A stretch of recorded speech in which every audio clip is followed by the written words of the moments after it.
사람은 누구나 한 번쯤 나는 누구인가, 나는 누구인가 고민을 하죠.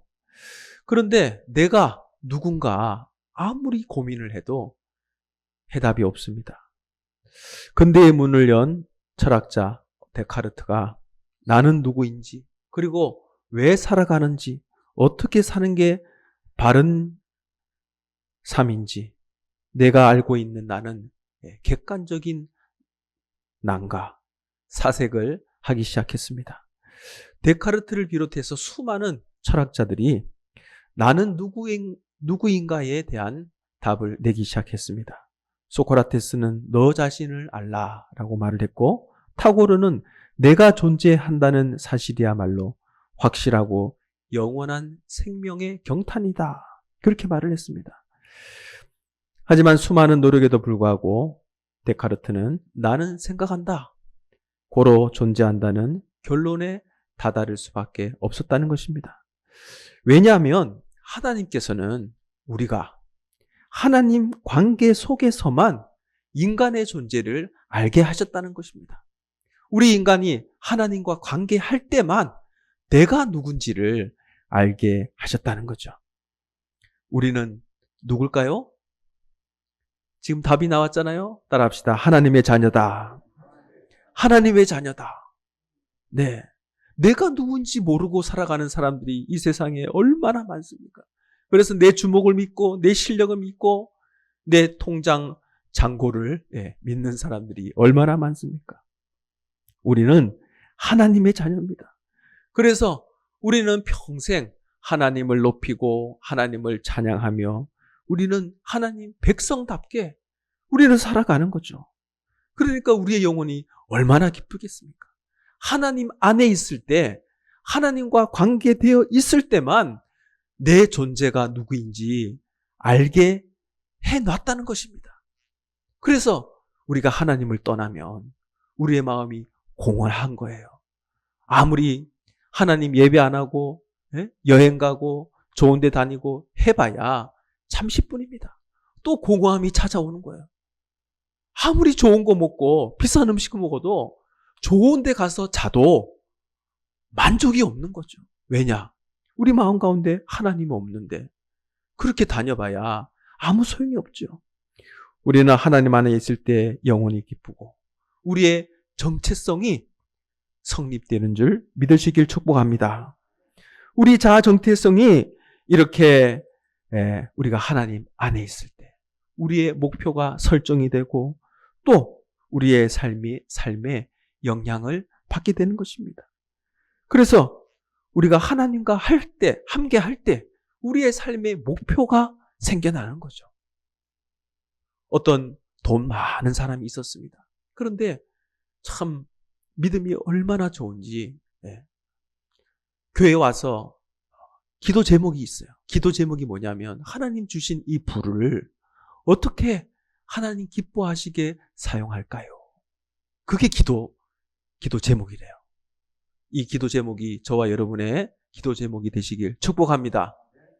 참, 이 부를 엄청 받았는데 자기를 그냥 위에서 쓰고 흥청망청 쓰면은 어떻게 되겠습니까? 그런데 이분은 정말 참 축복이에요. 하나님이 주셨다는 것을 그가 고백하는 입술이라는 거죠. 그러면서 이 부를 어떻게 하나님 쓰면 좋겠습니까? 그런 기도 제목이라는 것입니다. 건강한 자아 정체성을 우리가 가지게 될 때 가정이 건강해집니다. 또 사회가 그리고 나와 관계하는 모든 삶 가운데 아름다운 열매를 맺게 된다는 거죠. 그래서 이 바른 정체성을 확립하는 것이 굉장히 참 중요합니다. 우리는 자라오면서 우리의 정체성이 흔들릴 때가 있었죠. 어릴 때 형님들이 누나들이 뭐라고 그럽니까? 니는 다리에서 주워왔다더라. 그죠? 다리에서 주워왔다더라. 그러니까 그걸 진짜로 믿어요. 그래가지고 울고 진짜 내가 우리 엄마 아빠 자녀가 맞는지 그렇게 흔들릴 때가 있었죠. 우리는 하나님의 자녀임을 믿으시길 축복합니다. 하나님께서 모세를 부르십니다. 모세야, 모세야. 이스라엘 백성들을 인도하여 내어 애굽에서 인도하여 내게 하리라. 모세가 이 명령을 듣고 깜짝 놀랍니다. 아니, 하나님, 어떻게 제가 이 백성들을 인도해낼 수 있다는 것입니까? 11절에 보니까 모세가 하나님께 아뢰되 내가 누구이기에 바로에게 가며 이스라엘 자손을 애굽에서 인도해 내리까? 바로 앞에 간다는 것은 자살 행위입니다. 모세가 도망자 아니겠습니까? 살인자 아니겠습니까? 그런데 어떻게 그가 바로 앞에 설 수 있단 말입니까? 이건 말도 안 되는 거죠. 도망자 신세로 광야에서 40년 세월을 그렇게 은둔 생활을 했던 것입니다. 자기 자신이 누구인지 다 잊어버렸습니다.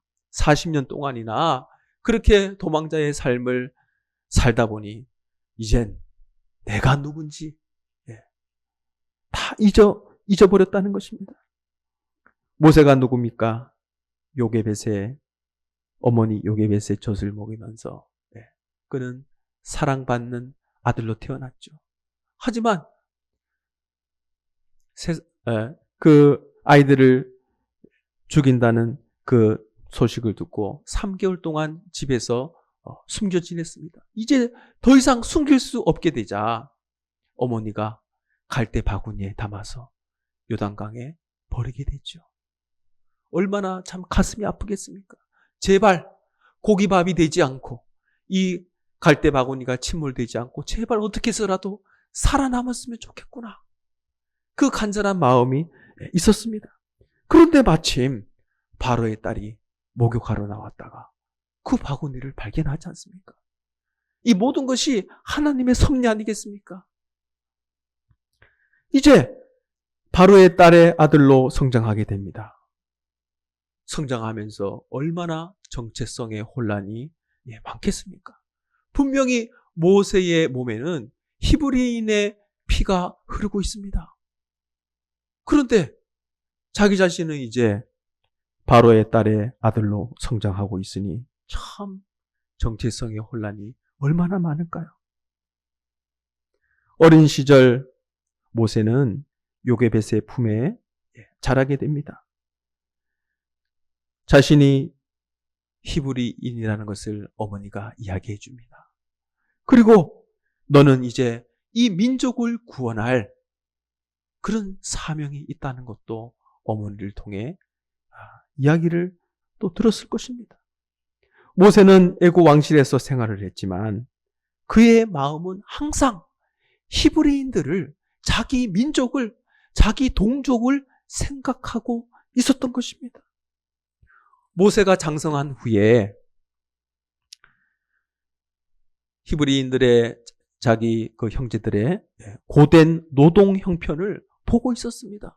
벽돌을 나누고 여러 가지 일을 하며 고되게 그렇게 일을 하는 모습을 보고 있었습니다.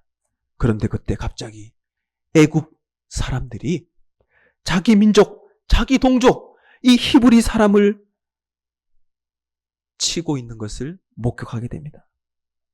모세가 얼마나 화가 났을까요? 순간 화가 치밀어 올라서 그 애굽 사람을 쳐 죽이고 모래 속에 감추게 됩니다. 모세가 그의 마음에 어떤 마음이 있었을까요? 그의 마음은 언제나 자기 동족에게 있었다는 것입니다. 그들을 지키고 보호해야 할 그런 친형제로 생각했던 거죠. 그러니까 애굽 사람에게 괴롭힘을 당하는 자기 동족을 보니까 자기도 모르게 그 애굽 사람을 쳐 죽였던 거죠. 그리고 이런 마음이 있다는 것을 자기 동족들이 알게 되면 이제 자기 자신을 히브리인으로 받아줄 걸로 그는 알고 있었습니다. 그리고 히브리인들의 형제로 살아갈 수 있을 것이다. 그리고 하나님의 계획이 자신을 통해 성취될 것이라고 하는 그러한 사실을 그들이 알아줄 것이라고 여겼던 거죠. 그런데 그의 모세의 그런 기대와 또 그런 생각이 완전히 빗나가고 말게 됩니다. 애굽 사람을 쳐 죽이고 모래 밑에 묻은 뒤에 이틀이 지났습니다. 이제 자기 동족끼리 싸우는 것을 보게 됩니다. 그래서 너무 마음이 아프잖아요. 왜 같은 동족끼리 그렇게 싸우냐 말이죠. 왜 치고받고 피를 흘리면서 그렇게 싸우냐 말이죠. 그래서 모세가 그 장면을 목격하고 얼른 달려가서 이제 막 말립니다. 그랬더니 그 두 사람 중에 한 명이 이렇게 말을 합니다. 누가 너를 우리를 다스리는 자와 재판관으로 삼았느냐? 네가 애굽 사람을 죽인 것처럼 나도 죽이려 하느냐? 그 말에 모세가 충격을 받습니다. 자신을 동족으로 여기고 있지 않다는 것을 그는 알게 되었습니다. 애굽 사람을 죽였다는 사실이 탄로났으니 이제 자기 자신을 동족으로 여기지 않고 자신을 적대시하고 죽일 것임을 그는 직감했던 거죠. 바로 왕은 그때 무엇을 하고 있었을까요? 이 일을 알고 모세를 죽이려고 찾고 있었다는 것입니다. 그래서 이제 모세가 미디안 광야로 도망을 가게 됩니다. 그는 이제 더 이상 동족도 아닙니다. 형제도 아닙니다.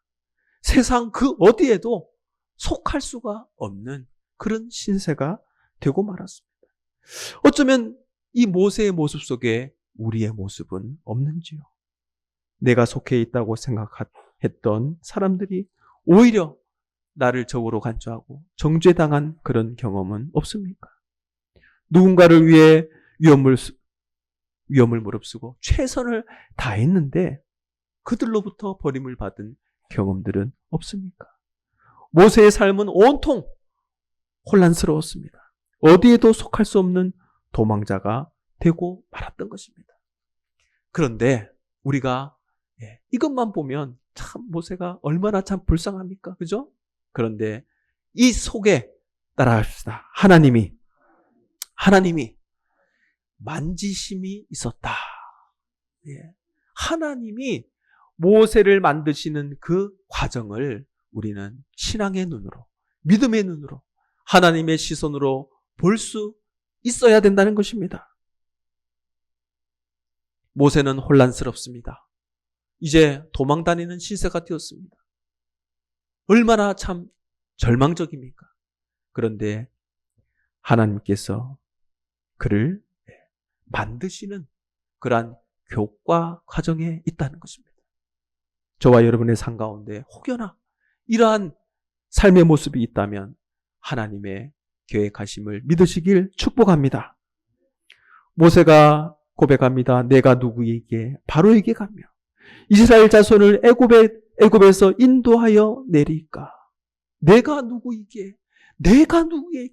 내가 도대체 누군데 저 바로 앞에 제가 갈 수 있단 말입니까? 인간적인 마음으로는 도저히 갈 수 없죠. 그 명령을 도저히 수행할 수 없죠. 이스라엘의 구원자로 어떻게 제가 바로 앞에 갈 수 있단 말입니까?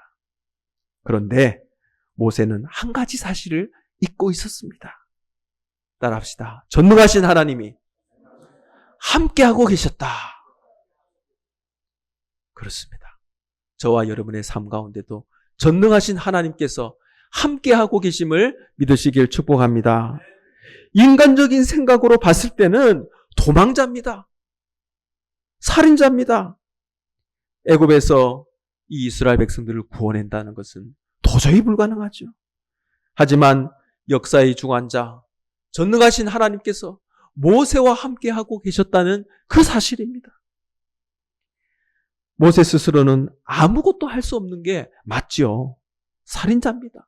도망자입니다. 이제 나이도 80입니다. 애굽인도 히브리인도 아닌 그들에게 버림받은 모세였습니다. 바로 앞에 도저히 설 수도 없을 뿐더러 조롱거리가 되죠. 치욕스러운 죽음을 당하게 될 겁니다. 정체성의 혼란으로 떠는 모세에게 하나님이 함께 하신다 말씀하셨습니다. 그 하나님이 저와 여러분들에게도 함께 하시길 축복합니다. 우리 존재로는 아무것도 아니죠. 우리도 우리 자신을 볼 때는 아무것도 아닙니다. 저도 아무것도 아닙니다. 하지만 저와 여러분의 삶 가운데 하나님이 함께 하실 때 우리의 정체성이 회복되고 맡겨주신 사명을 잘 감당하게 될 줄 믿으시길 축복합니다. 우시아 왕이 죽던 해에 이 이사야가 슬픔에 빠졌습니다.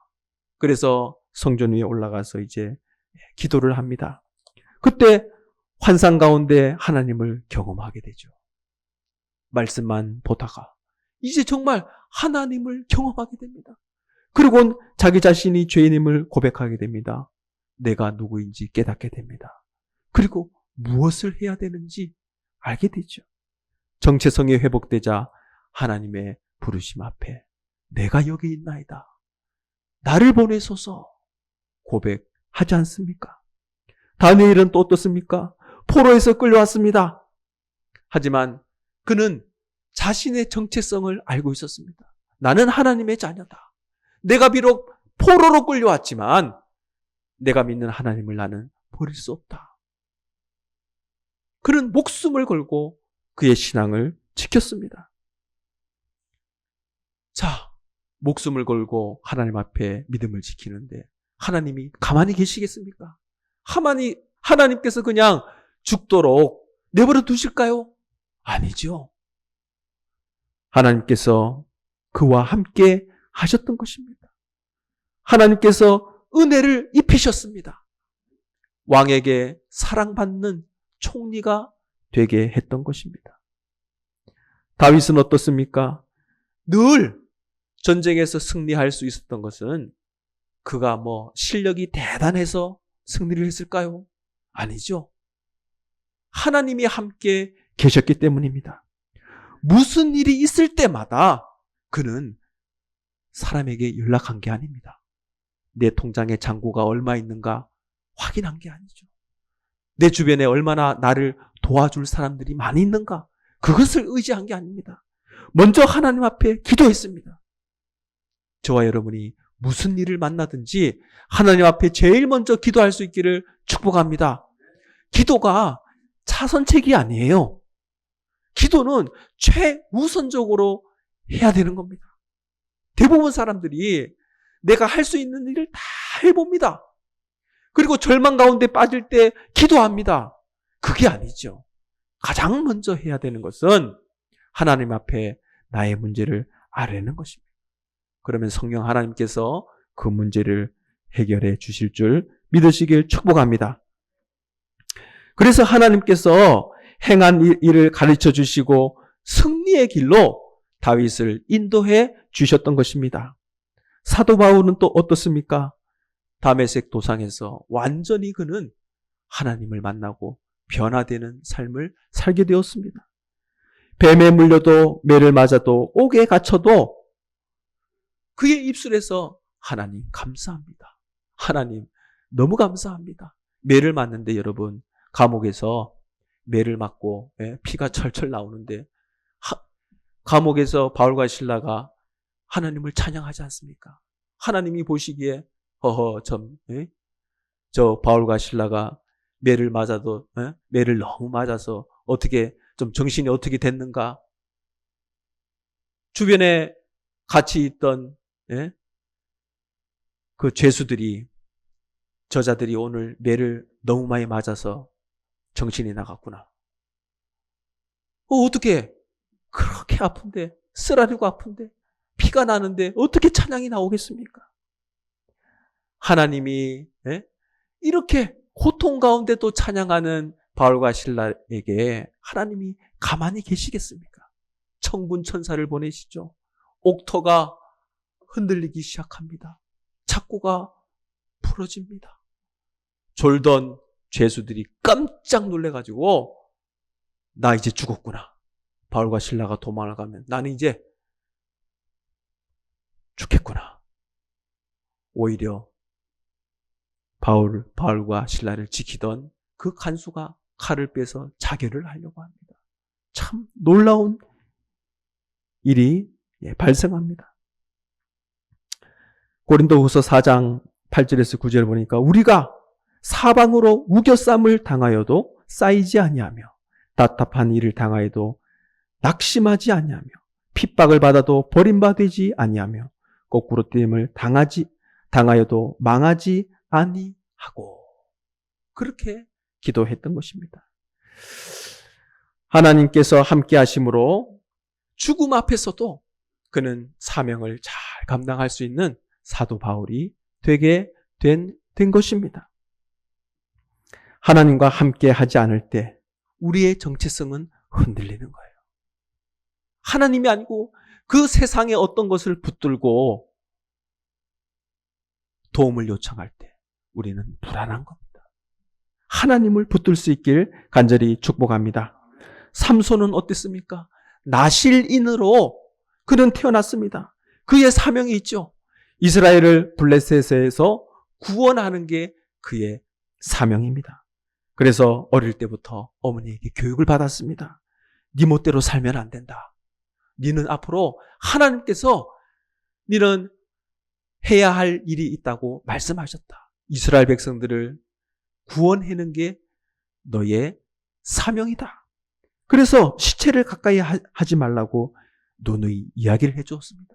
하지만 죽음을 만지고 머리카락을 잘리게 되죠.